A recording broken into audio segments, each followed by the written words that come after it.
বিশ্বব্যাপী তাণ্ডব চালানো করোনা ভাইরাস নতুন রূপে আবারও হুমকি হয়ে দাঁড়িয়েছে।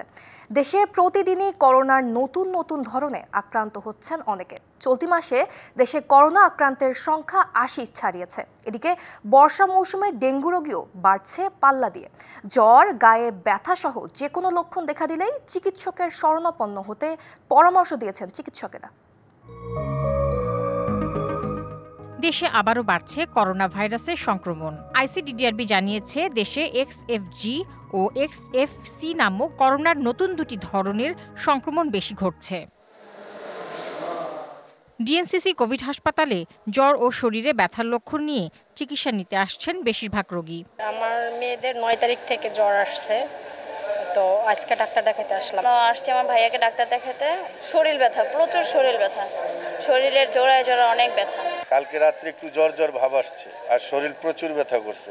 সব মশার বিরুদ্ধে সুরক্ষা দিতে এলো বসুন্ধরা এক্সট্রিম অ্যারোসল, মশার বিরুদ্ধে এক্সট্রিম সুরক্ষা।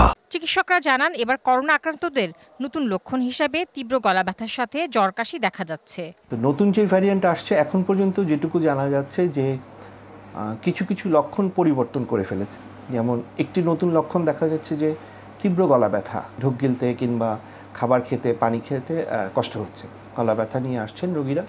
সাথে জ্বর থাকছে, কাশি তো থাকছেই, জ্বর কাশি দুটো কমন।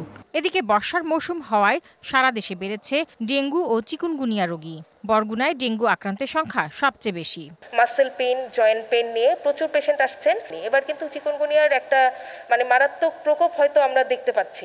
আপনাদের ঠান্ডা কাশি জ্বর যদি ৩ দিনের বেশি স্থায়ী হয় সেক্ষেত্রে আপনাদেরকে অবশ্যই টেস্ট করে নেওয়া উচিত। এরই মধ্যে দেশের সব সরকারি হাসপাতালে ডেঙ্গু কর্নার প্রস্তুত রাখার নির্দেশ দিয়েছে স্বাস্থ্য অধিদপ্তর।